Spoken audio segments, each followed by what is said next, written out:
Vernomatic Productions. Are you ready? Live from the Metal Mayhem Studios in Rochester, New York.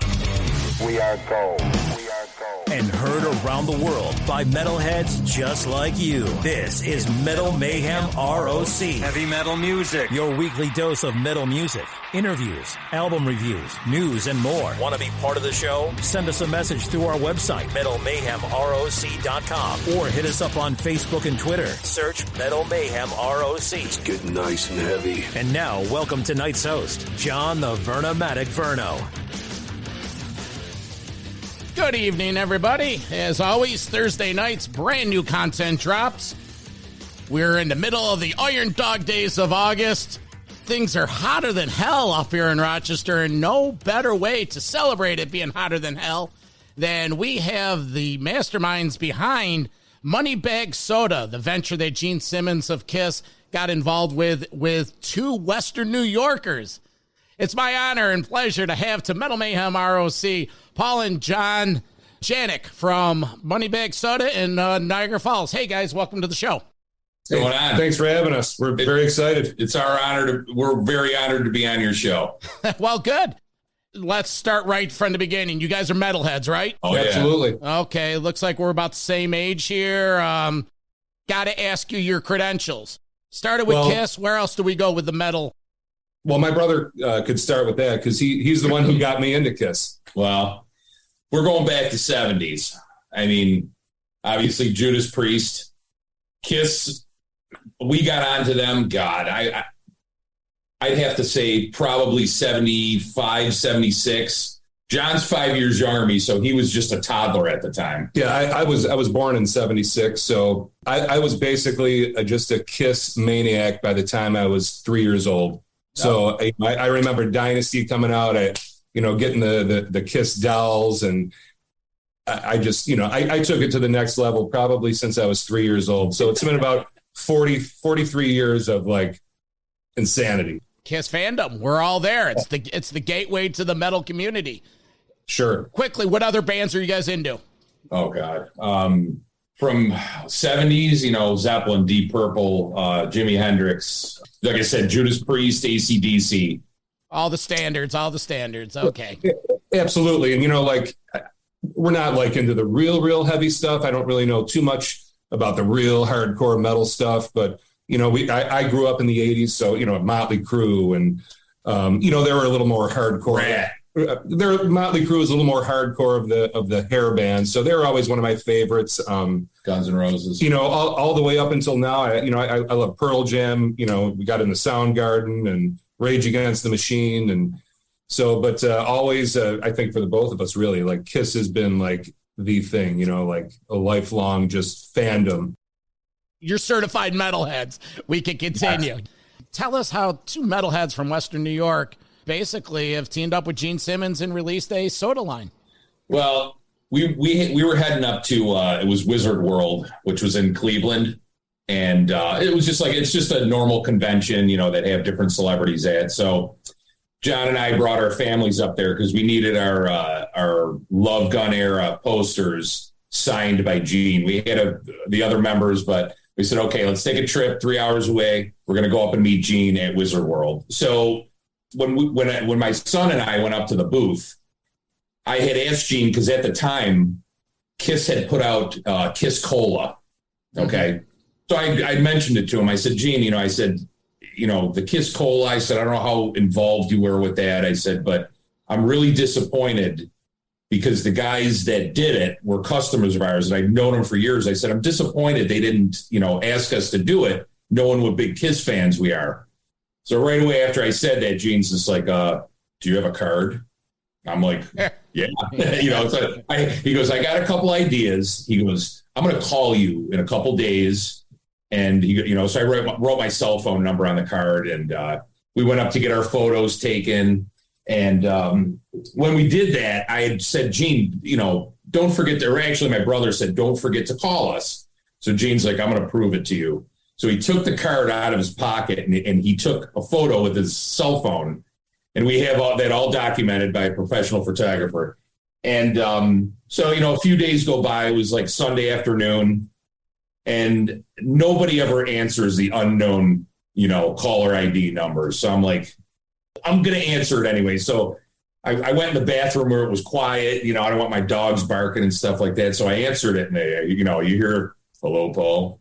This is Gene Simmons of Kiss." And I'm like, my heart dropped. Yeah. I'm like, oh my God, I can't believe this dude's calling me. So he just said it. He goes, he told us about how he had, or told me about how he had licensed the Money Bag logo, and he wanted to do something based around that. So we're like, okay, cool.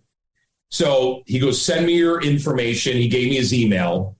And I said, okay. I said, "I'll get that right out to you." So as soon as I hung up with him, I called my brother. I'm like, oh my God, Simmons just called me. I was freaking out. You know what I mean? Yeah. And John was with his family. And so right seconds into me telling John, "Hey, Gene just called me," my phone is ringing again on the other line. And it's the unknown number. I said, oh my God, I think he's calling me back. So I answer him like, "Hello." And he's like, "Paul, did you send the info yet?" And I said, "Gene," I said, no. He goes, "I'm sitting in front of my computer." So I told them, I said, I got to hang up. And I emailed him, and we started going back and forth. So he's obviously sent us a nice image of the Money Bag logo. And we asked him, like, what do you want to do with this? And he said, "I want something to look regal, and so he threw a few ideas around, and John's the best artist in the family. My mom was an art teacher. We're all artists. Mm-hmm. So we just started right away, just designing the Money Bag logo, that's on the bottle, this one with the crest. Yeah. Yeah. Made it look regal and stuff. And to tell you the truth, Gene was just so easy to he has no assistant, or anything. You directly email him, and regardless, unless he's on stage, he emails instantly right back. Well, you could see why he's so successful. It's just instantaneous emails. If he needs something, he'll get a hold of us, and if we ask him a question, boom, it's done. You could see why the guy is so successful. It's pretty amazing. And for the both of us to, we've been making soda, since we were 8-10 years old. So for decades, we were really able to combine our fandom with Kiss and our family business of making soda. So it's really a special story. And I think it comes through in the product. And on top of that, just Gene being so involved in it. And he's just probably the best business partner you could have. Rewind just a little bit. So they had the Kiss Cola. Yeah. This is what I'm a little confused about. Did they scrap the Kiss Cola and then you brought in the better cola, or did they want to rebrand and do something a little better? Here's what it was. Now, the Kiss Cola was with the band Kiss, so it was licensed through Kiss's licensing company. Okay. And it was bottled in California. Bottled in California. It had a sticker on the side with, I believe it was the Destroyer album cover. It was very just thrown together. More of, I think they're more of a collectible product than it was for someone to actually consume. I look at it that way. It was really nothing special. And are they still even making that? I'd imagine their license probably ran out, and it never really went anywhere. They tried to add some flavors, but it didn't have the panache like ours, where, not only did we use the best ingredients of everything, our packaging, you can see these are actually painted bottles. Yeah. They're not stickered. They're beautifully designed. They look like champagne bottles. So we put a great product, inside of a very, very nice high-end package. And this was just a venture with Gene, not the band. So basically that Kiss Cola was just number 4,796 of the licensed trademark stuff that the Kiss, the band, has. It was a product put together, I think, just for a collectible, something, along the lines that they do with all their tchotchkes, which I buy all of them. But we wanted to design a cola that was, for consumption, something high end, something that people would drink and continue to drink, not just collect. All right, so you're up to speed. You become partners with Gene. What happens next? Well, after we had designed everything and kind of got our packaging down, then it was, we had to go out and start selling to, getting it into products, getting it into distributors, so obviously our distributor here in the Buffalo area, it's Triad Beverages, Bulk and Beverage, which are in Rochester too. Went to those guys first, talked to them about it. And then we started going to the meeting with the chains. I went and met the buyer at Wegmans. I met the buyer at Tops. And so we just got a little bit crawling with that. Gene also took us he was friends with the CEO from 7-Eleven. We all flew out to, he actually does chain calls with me. So we actually went right up to the 7-Eleven headquarters in Dallas. It was in Dallas. It was in Dallas, Texas. I never thought I'd be at a meeting with the CEO of 7-Eleven. I'm sitting between the CEO of 7-Eleven and Gene Simmons, and I'm just sitting there like, I really don't have too much to offer to this. And I'm freaking out. Gene Simmons is sitting next to me, and I'm looking at his cowboy boots, and I'm like, man, what's going on here? But it was such a cool experience to be able to go and do these things and talk to these people. And you watch Gene, how he handles himself, and very, very, very impressive. It was very fun. He made me take my shirt off in the middle of the meeting because I have the signatures and a KISS tattoo. And he was explaining to people, the word fan comes from fanatic. And he goes, we have some KISS fanatics. He goes, Paul, show him the tattoo. So I took my shirt off right in the middle of the meeting. Yeah, undressing in front of the CEO of 7-Eleven. And the whole board in this boardroom with... Pretty interesting. Yeah. Who do you have tattooed on there? All original four? I got I kind of incorporated it into one of our logos. So it's got it's a rock and roll over. I got his demon boot is upside down here. And then I had all of them sign. I got Ace Frehley. My son had to sign right next to Ace Frehley, but I got Ace, Gene, Peter, Chris, and then Paul Stanley is up on my shoulder. I don't know if you can see it or not, but he didn't. When he had you model it, he didn't cover up Peter or Ace or anything. No, he put his hand over it. Yeah. How long did it take from inception to you have the stuff in the stores? I would say we talked to him, and I think it was spring of 2017. Yeah. And so really by the beginning of 2018, we had the product in, and then we really started doing all those calls with the buyers, and it took off fairly quick. We put a lot of work into it. I mean, it was day in and day out with Gene here between us and doing the artwork and formulating the flavors, which Gene let us, he goes, you guys are the pop guys. You take care of the flavors. We worked with Gene with all the packaging and everything else. It was about a year from start to finish where we really got it out there and got it moving. And then they did an article, and it's like a periodical for the grocery chains. It's called Today's Grocer.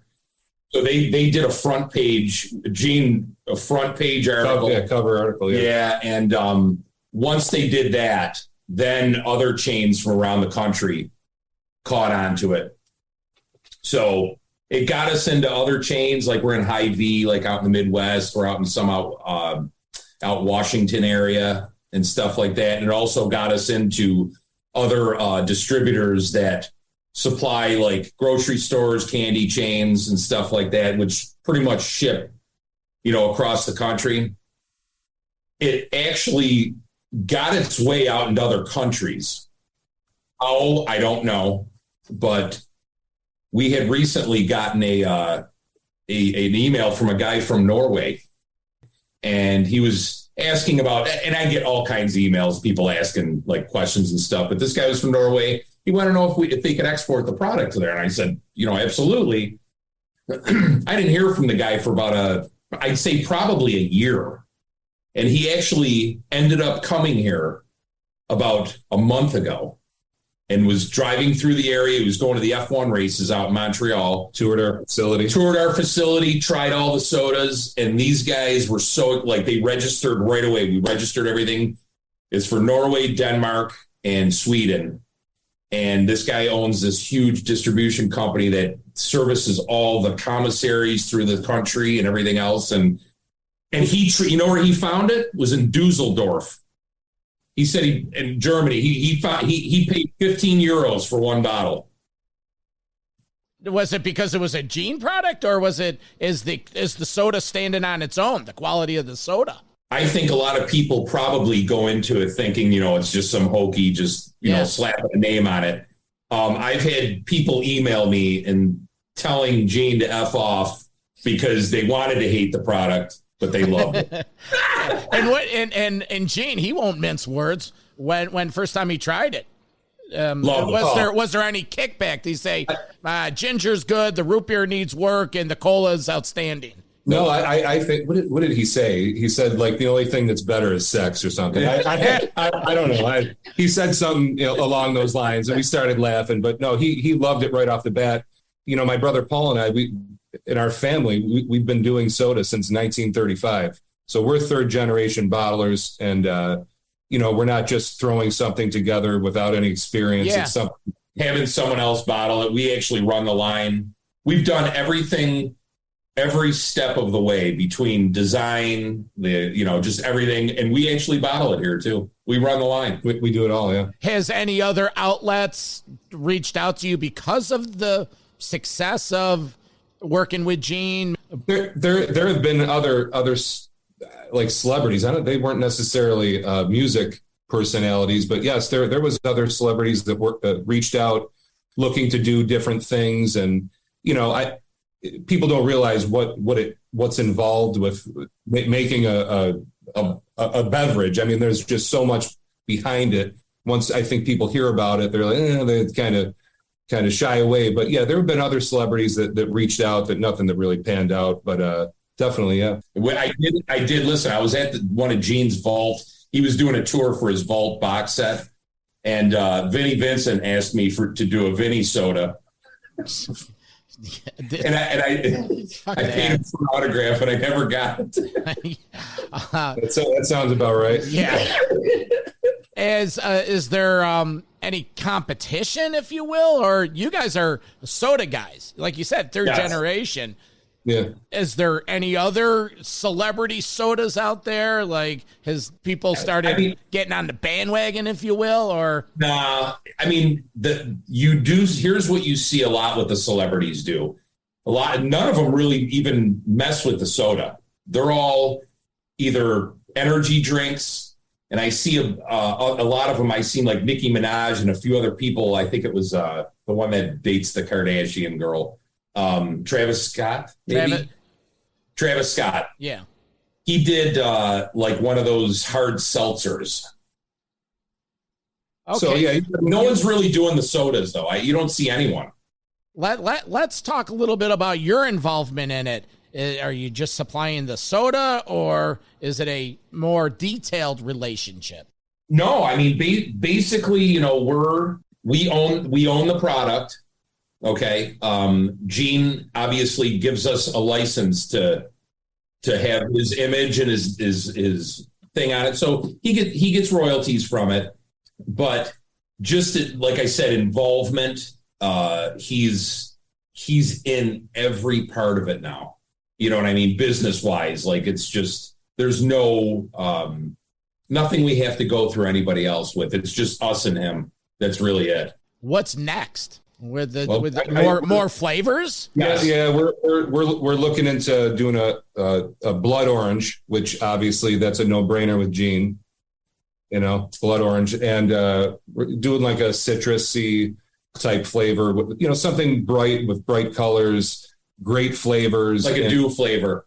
Yeah, like a mellow yellow Mountain Dew type. We're gonna do a citrus flavor too. That's coming next. And all of our sodas they're made with pure cane sugar, all natural flavoring, natural colors. All natural colors. Really just we do spare no expense in our ingredients. So yeah, we do have some new flavors coming up, and we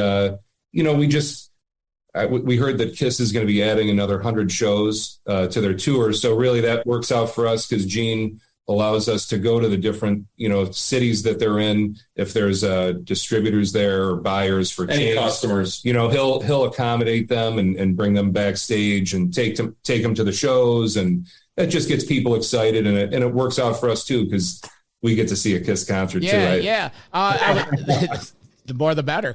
That was my next question is, are you allowed to sell it at the shows or that's... No. That's just... But we're allowed to bring it because like they would set us up with a whole room backstage.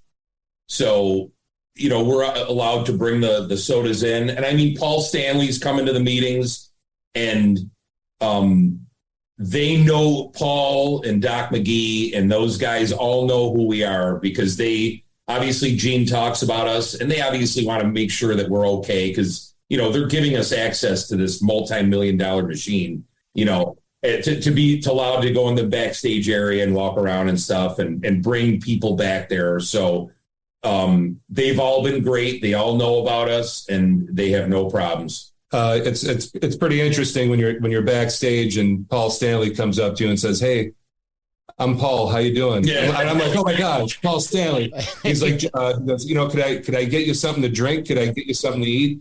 And like, I'm losing my mind. I'm talking to Paul Stanley, but all those guys couldn't be any nicer, couldn't be any more professional. Yeah. The everything that goes into those shows, how hard they work. It's absolutely amazing. It's amazing going back there and watching these people work. And it's not a surprise that they're so successful. I mean, it's amazing. Let me ask you, have you ever, either of you, worn any of their boots, played their guitars, been on stage on sound checks? It was actually when they came to Darien Lake the last time. And, Gene and Paul had just arrived at the arena and Gene's just like, "Come on." He came over, gave me a hug. He's like, "Come on." So he brought, and John wasn't with me, but it was my wife and our other business partner, Chris. He brought us up on stage and he was talking to some of the techs. And that's when Paul came over and introduced himself to my wife and our other business partner. And he did make a comment that he didn't like my shirt because it was a Gene Simmons one. But our other business partner had a pair of Paul Stanley Pumas on. He was pretty impressed. Yeah. But he's a really nice guy, and he came over and introduced himself to us, and it was pretty awesome. And Paul Stanley, actually, I did 2 guitar meet and greets with him over the years, and he actually brought at each one. He brought. I have two daughters, and each time we did the guitar thing with him, he brought my daughters on stage. My daughters actually performed with Kiss on stage during the show. I mean, it's just absolutely amazing. What song did he bring them out to? Both of them. It was "I Love It Loud." That's cool. Yeah, and I'm up in the front and I'm videoing, my kids playing with Paul Stanley, and it was just pretty crazy. I would love to go on a tour and watch just the techs do that. Oh, absolutely. Now the chances when you guys were there on the side of the stage, or did you ever watch any of that or see how the clock ticks, all the behind the scenes stuff? Well, yeah, you could see while they're setting the stage up when we would be backstage. But usually during the shows, we'll have the customers that we're taking to the show. We'll be out in the audience, but even beforehand, just walking behind the stage. I've been there early, and just seeing them pulling the lighting rigs up, setting the drums up, tuning the guitars, the pyro. Pyro, man. Yeah, that's what I mean. What about Eric and Tommy? You ever meet them? Are they cool? Very good guys. Eric always, and Tommy, they always make it a point to come over and say hello to us. Eric loves the soda. We've given him money bag coolers for his house, and both those guys again are so professional, so nice. It's always nice to see them, and they do such a great job in the band. I mean, that you could see why they're there, Oh yeah. There's many schools of thought about, why are they there? But like Paul always said, we wouldn't be here without Ace and Peter, and we wouldn't be here with Ace and Peter. Yeah, sure. Which is true. Like I said, I sort of retired from seeing Kiss. I started seeing them in '83. Creatures of the Night. That was our first concert. Yeah. I saw it in Rochester. We seen it in Toronto. Maple Gardens. Yeah, saw him at with the Tank. Yeah, absolutely. Yeah. But in our Rochester show, it was Paul Stanley's birthday, which is when? Oh, that's cool. I'll do a little heavy Paul metal Stanley's trivia. Birthday is January 20th. There you go. All right. So I believe the Toronto show that we seen was January of '83, and I think it was maybe the 14th of January. It must have been just right before they came, because I think they played Syracuse also on that tour. Well, again, who knew? It was 83. There's no internet. We didn't even know going into that show. We didn't even know Ace Frehley wasn't playing. We didn't either. Well, I had to have been 6 years old at that show, and my brother Paul and I go to get T-shirts. Our parents are buying us T-shirts, and Paul looks at me. He goes, John, Ace Frehley changed his makeup. Yeah. Why did Ace Frehley change his makeup? And I'm like, oh my God, I can't believe he changed his makeup. Yeah. Awesome show. Well, it was a great show. Great album. Love that period. But one of the best. On our venue, we have our, the Rochester War Memorial, 15,000, whatever. But there was a slow selling show, so they cut it in half. But the fun thing on this was they used the back of the horseshoe for the seats. Oh, okay. So it was the back horseshoe. Turn the stage around. Yeah, and the stage was right there, and just Gene was right there, and that cannon, and so that's the first time I saw the band, and I've seen them, I don't know, well over 25 times. Oh. Now you're in Rochester. Yep. Did you? I know the Asylum tour came to Rochester. Yep. Did you see that show? It was Asylum. Yeah, well, Asylum was with that with Nugent. We saw him Animalized with Queensryche. Yes. Asylum may have been they may have been King Cobra. It was King Cobra, and Ted Nugent opened up for the Crazy Nights tour. Yeah. That came to Buffalo, so we seen that, but we did miss the Asylum tour, and I'm still crying over that. Yeah. I didn't see Hot in the Shade. They had a Weedsport, New York show. I didn't see that. But I did see Revenge. It came to Weedsport. I seen the Hot in the Shade tour in Hamilton, Cops Coliseum. I think that Hot in the Shade tour show was the same day as possibly a Metallica show. It was that August '89?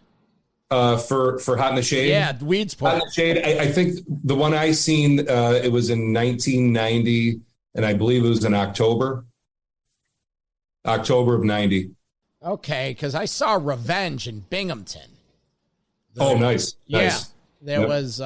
We've seen that one in Toronto, too. Yep.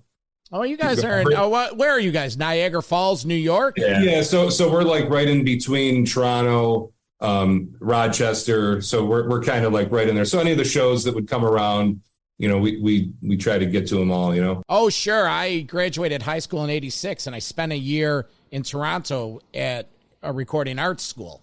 So I lived in Metro Toronto. So there I have, 19-year-old kid, 1986 in Toronto. U.S. Sounds dollar like was $1.60, and drinking Brewdors and going to the Brass Rail for lunch. Brewdors. Nice.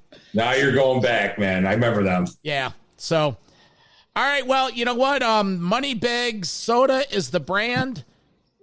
Where can people find this across the country? Now we're talking international. Let's start locally, Rochester. Tops, Wegmans, where are we?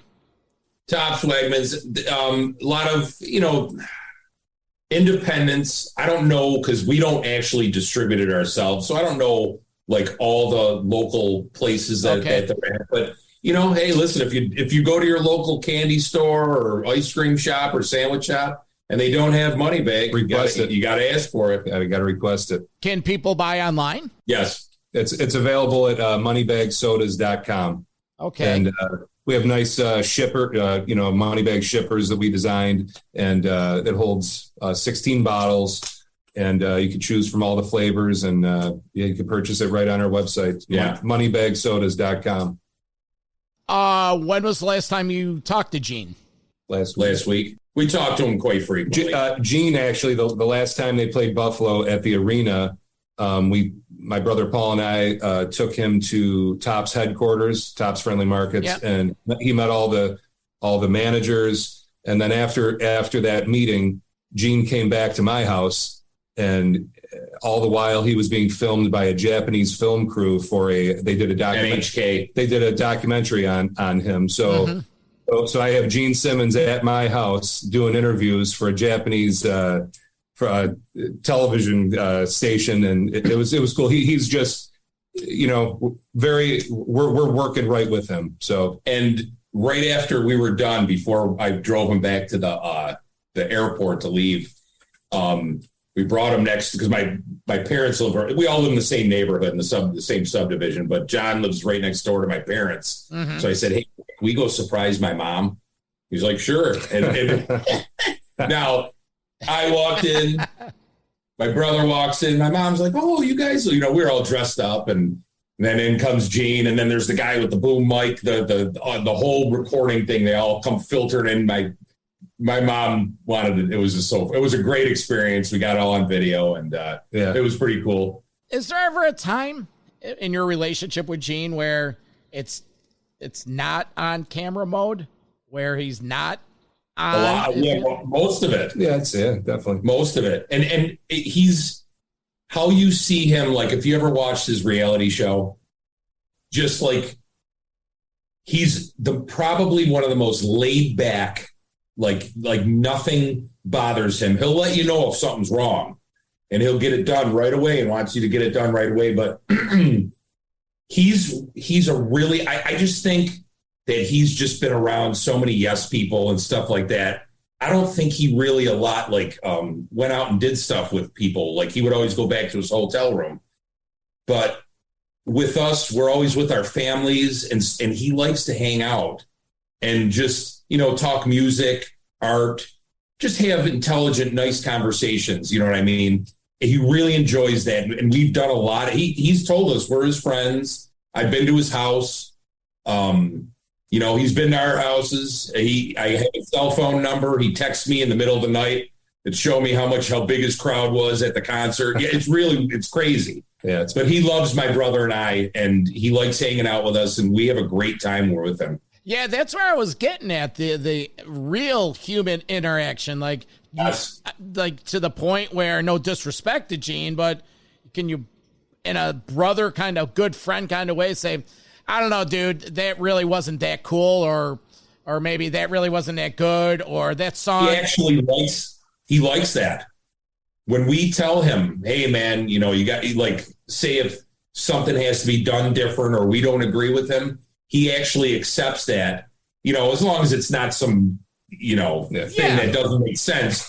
He actually likes that if you challenge him on stuff. Yeah, give your opinion, step up, and his ego doesn't come in between that. Like he's the type of guy, he listens. Like when we went, when we went up to, it was one of your TV stations in Rochester. I had to give 13 Wham.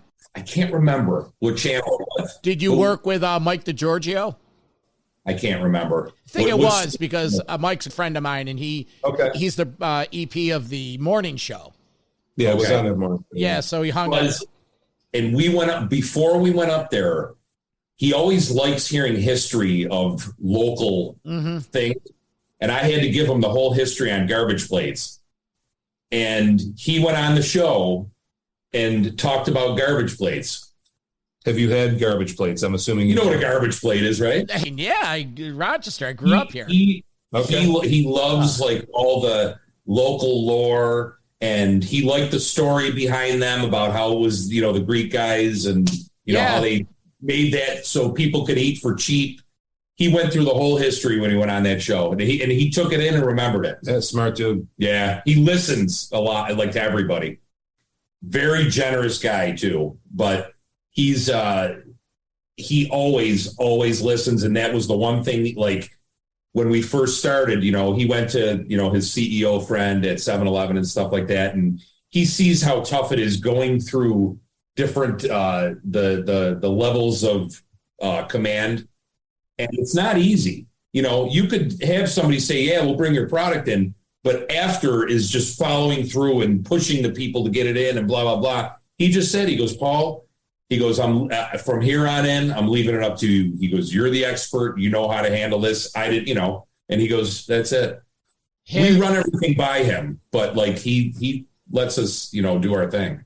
Yeah. You ever meet Shannon? I did. I went to his house. Shannon was there. Cool as shit. I mean, she was, like I said, there was no acting. I know there was scenarios set up on his show. Yeah. How they communicate with each other. And, we went in there and there was people working in his house, and she's like, just, giving him hell, as a joke, just jacking him up, just like on the show. And she was, I think, better looking. Sometimes like the high def TVs and stuff doesn't really truly portray what people look like. She was absolutely gorgeous. She was tall, 6 foot tall, and she was really cool. One more time, Moneybag Soda, Paul and John Janik. Guys, the story is fantastic. And probably the best part of all this is, you're friends with Gene. Yeah. It's unbelievable. It is unbelievable, but that's how shit happens. And he really likes us, too. And you really couldn't write a better story, so it's been cool. Yeah. Okay. Well, all right. Hey, guys, thank you. It's great talking with you. Have a great rest of the summer. We'll be talking. Nice meeting you, man. Thanks for having us on. Brother. You're welcome. See ya. Metal for Life. Thank you for listening to Metal Mayhem ROC. Check out our website at metalmayhemroc.com for information on podcasts, archives, links to all our live radio shows, and all sorts of info. Please like, follow, and share with everyone, even your non-metal friends. And always remember to keep it heavy.